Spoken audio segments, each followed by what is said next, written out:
Yo, what is up guys, Grim here, and in today's video we're going to be looking forward to patch 3.16 and the big Atlas overhaul. So Chris Wilson has gone on record and said multiple times they're going to be changing the Atlas in the community podcasts he's appeared on.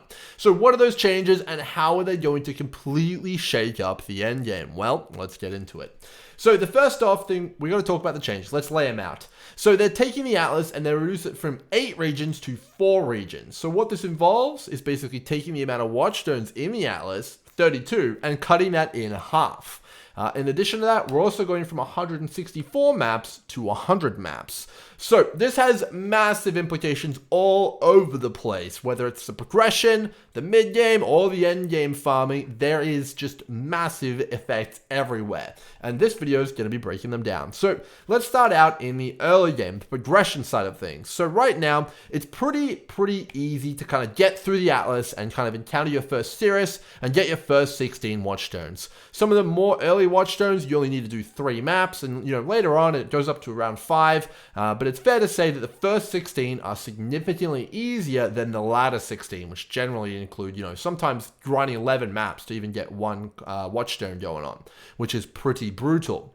So basically in the new 3.16 patch, as soon as you encounter Cirrus, you'll have all of your watchstones for the entire league. You'll have all of them open to you and you don't have to worry about grinding any additional ones. So that is a massive change, and essentially this is going to allow many more players to reach the effective Awakener 8 bonus and kind of reach maximum Atlas juice, which is a massive step forward and is going to reduce some of the really tedious parts of the end game grind, and it's going to make it a lot more palatable to kind of get into the end game, get into your groove, and start min-maxing your favorite builds. So a massive change there. Basically, you're not going to be grinding as much tedium. Alright, so the next thing that's changed here is that there's not going to be 164 maps any longer. So when you're juicing up your Atlas and you're trying to get the highest Atlas completion possible, that's going to be significantly lower. Now, there's obviously a double-edged sword here because a lot of the easy sustain and the map value that we have from the Awakener bonus, the Awakener bonus objectives and the bonus objectives is going to be potentially reduced. So it's possible that we get additional percentage points for each map we complete and we kind of retain the 164 bonus, but it is also possible that we lose some bonus and go down to the 100 bonus that they're suggesting that we'll be having on the maps. So this is where we hit the first implications. First implication is basically it's going to be much easier to complete your Atlas. Getting full completion is going to be much easier, and it's pretty good. It's going to take less time. Now the other implication though is that map sustain may become harder. Sustaining your highest tier maps and having an overabundance of them may not be as much of a thing anymore. So we'll have to see how it ends up, whether or not we're retaining the full Atlas juice or we're losing some. So that's going to be interesting to see how that pans out.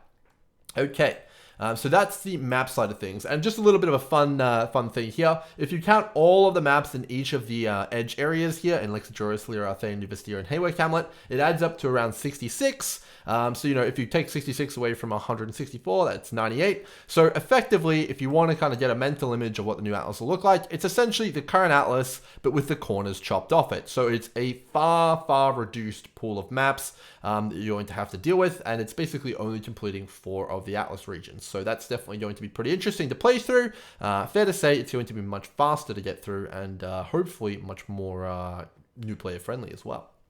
Okay, so I do want to kind of move on a little bit here and talk a little bit about the Leapfrog strategy, which is currently the most effective way to complete your Atlas and kind of get through the end game. So this strategy only becomes even more powerful with the changes, and basically there's going to have to be some amendments to the strategy, but it's fair to say that you're going to be able to leapfrog your way through the Atlas at unseen rates. You're basically going to be able to get full Atlas pretty much for the power gamers, in week 1. Some people I'm sure are going to get there, even earlier. So it's going to be easier than ever, and the Atlas is more accessible than ever. So let's get into some of the nitty-gritty things here. What is changing on the high end or the mid-end things? The people who are in the end game, who normally get to the end of the Atlas, what can you expect to change? Well, the most obvious change is that all of the layouts will no longer be available to us. This has massive implications across the board. So the first thing I want to talk about here is layout options. So right now, if you're used to running burial chambers and you like like that map, chances are it's been on the Atlas since it was basically created. There's never really been an expansion in which your favorite map hasn't been available to run. Well, 3.16 is the first league in which that may be the case. GGG has stated they're going to be rotating maps in and out of the Atlas pool, and we're basically going to have to put up with whatever they select. Now, I've confirmed personally with GGG that they are aware that people may not have their favorite maps each league, but they've assured us that this process won't be random, and they're going to make sure that everyone does have, some of the good layouts, there's going to be some of the bad layouts, and, there's going to be a good mix. But many items, their value is kind of impacted by divination cards and people who farm divination cards. Cemetery, for example, drops the Brothers Stash, which is an extremely valuable divination card which awards 5 Exalted Orbs. Many magic finding characters and group players like to run that map. If that is suddenly not in the rotation, well, you can see that's going to devalue that kind of a strategy, and they're going to have to move on to something else. Some other ones are Tower with the Nurse for Headhunter, as well as Burial Chamber with Headhunter. Those are pretty hot spots and, reasonable sources of these unique items. So you may see a world in which certain items are more expensive based on the league because of some maps rotating in and out. It's also worth noting that, some of the people's favorite maps, if they're not there, they might skip the league. But, we'll have to see how that turns out. Hopefully they select the maps intelligently, and there's a lot of really, really good layouts and less of really bad layouts. The most effective way that they could do this is by reducing redundancy. A good example of this is Waterways, which is basically identical to the channel map, with the exception of the boss and a little bit of the lighting. They should reduce redundancy first, and then they should move on. So Toxic Sewer and Waste Pool, while they are similar and have minor variations on the layout, basically you'd want one or the other of those, and you can kind of make sure that the biggest breadth of kind of variety is available to everyone. So hopefully they do that, and we'll see that pan out quite well. All right, so the next thing I want to talk about here is Atlas passives. So Atlas passives, of course, we have 8 regions, and those 8 regions are fairly different. There's a few duds in there, but basically what GGG has said is they're going to remove a lot of the redundancy and a lot of the duplication, and replace that and basically condense the Atlas passives down. Obviously, all this is subject to change and alteration, but that's what they've said in the interviews. So a good example of this is that, some regions have multiple of the same league type. So a good example of this is Bestiary. So Bestiary is in Lyra Arthane, but it's also in Turn's End. And it's basically okay, one of them is going to be better than the other. Well, that's not going to be the case in the new expansion. They're going to combine those Bestiary nodes and essentially give us the best of both worlds. So this could turn out 2 ways. We could get extremely turbocharged Atlas passives. So if you, for example, kind of imagine a world in which they add all of the Lyra Arthane passives to Turn's End, well, that's just going to create insane bestiary farming because you basically get both of the regions at once. Or they're going to remove some of the Atlas passives and they're going to water it down, and you're going to get far less options. So they can kind of go one of 2 ways. Hopefully they go the way of the insanity. That would be far more fun and interesting, but we'll have to see how that goes. But it's fair to say we're going to get far more concentrated league mechanic juice in each of the Atlas regions. In addition to that, obviously you'll be choosing one region based on one league mechanic. There won't be 2 to choose from. It won't be a choice anymore, but there will be, obviously more concentrated juice. More Atlas mechanics are going to overlap. So overall, if you kind of take all 8 of the regions and then you smash them into 4, you're basically going to get a lot more overlap of the best mechanics, essentially allowing you to cherry pick far more powerful combinations. So a good example of this is imagine Legion was on the same nodes as Delirium. So you could turbocharge a Legion as well as Delirium. Or, furthermore, imagine that the Beyond nodes are on the same ones as the Lexajoris Delirium nodes. So you can kind of see how you could start getting some really insane combos going on. Now, the opportunity cost here is that we're going to have far few points to allocate. Obviously, I don't know this for a fact. If they give us even more points to allocate, that would be completely insane. But one would think that we have far fewer options to us overall. So basically, you're going to have more powerful focus on the league mechanics you want in the same area, so you can kind of get exactly what you want in the maps that you're running, but you're going to have far kind of like lower, kind of ultimate options overall. which would be my interpretation. It's going to be very interesting to see how it pans out, but it's fair to say this is probably an opportunity for GGG to completely rebalance all the Atlas passives, and it's going to be a shakeup, which is going to be really fun for anyone who really likes that fresh feel, and it's going to be basically the Wild West, and everyone's going to not know what's going to go and be the best anymore, which is really awesome, and I'm a big fan of that kind of a shakeup. So very, very exciting there. The other thing I want to talk about here is favoriting maps and map sustain. So right now, obviously there's 164 maps on the Atlas. And if you use the favorite system, you can triple favorite a map, which basically increases your chance at dropping that map by 10 times. You can do that 3 times, so that's 30 times the chance to drop a map. So right now, let's say I wanted to have Mud Geyser. So right now, if I have just one Mud Geyser on my map, I have, let's just say for the purpose of this example, I'm full Atlas, and all the maps are the same tier, just so that we can kind of make a bit of an example of this. So I have a 1 in 164 chance to drop it, so that's less than 1%. So when I triple favorite it, that goes up to 31% chance, 31 out of 164. So 31 out of 164, what's that? It's 18.9% chance. Okay, so that's pretty interesting. Now, when we reduce the amount of maps in the pool, that suddenly becomes a very, very different equation.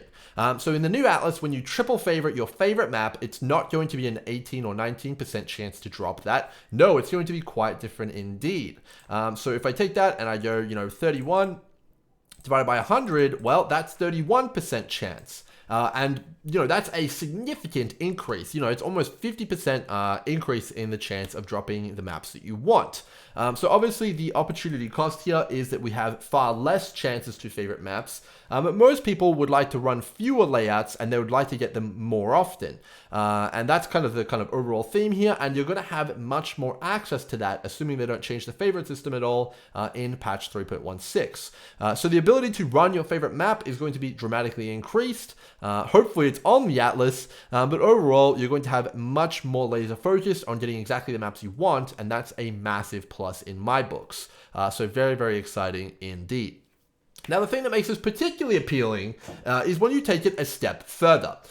So right now, there is 18 unique maps on the Atlas. Now, it's possible they may retire a few unique maps and not have them there and, available. But if we do the math we just did then, again, with the new Atlas. So right now, if you take 18 from 164, 18 from 164 minus 18, that's 146. And then you do 31 divided by 146. That's in fact 21%, but it becomes even more powerful on the new Atlas if you do 100 minus 18, and then you do, you do 31 divided by, whoops, that's 41. 31 divided by 82, that's suddenly much, much higher. And when you get into tiers and how they're going to be split and there's specific, kind of drop chances for each of them, this suddenly becomes a world in which it may actually be possible to sustain very, very, very tight map pools and go infinite on them, assuming we kind of don't get hammered with the lower Atlas bonus, which is incredibly appealing. And overall has been something that's been requested for quite a while. And if this is the ending, kind of end up takeaway, that is a massive, massive deal overall. Okay, so let's kind of zoom out a little bit and kind of take this really all into account and really understand what 3.16 is changing for us. So the progression of the Atlas is going to be far, far quicker, so people are going to get into the end game and start enjoying the Atlas much, much more. In addition to that, they've also reduced the amount of maps in the map pool, so basically we're going to be more laser focused on a certain amount of maps. You may not have your favorite, but overall, you're probably going to have a few reasonable layouts to run, but the maps you are running are going to be probably juiced up by lead mechanics that you're much, much more in favor of, and in addition to that, they might be juiced even harder if they allow the overlapping of the existing Atlas nodes when they add, for example, Bestiary to turn's end. So we could get more levels of juice, and the thing that goes on top of that is that we may actually have more maps that we're happy with, due to the fact that we have a much, much smaller map pool, and, if they include all the unique maps in that as well, there's definitely not going to be as many maps that could drop, and you're going to have a much higher chance of dropping your favorite maps overall. So this is going to lead to an experience of where it's much easier to get to endgame, much faster to get to endgame, much less tedious, and when you are there, there's going to be a lot less barriers in running the content you want to do, and there might be untold builds levels of juice as well. And this is just one of the changes coming to 3.16. And this is just where we're getting started. So I hope you guys enjoyed this video and it makes you a little bit more excited for 3.16. I'm definitely very excited for 3.16 with everything they've talked about. And we're going to have plenty of videos talking about what they've like kind of broken down for us and kind of understanding what that might mean for the future of the game.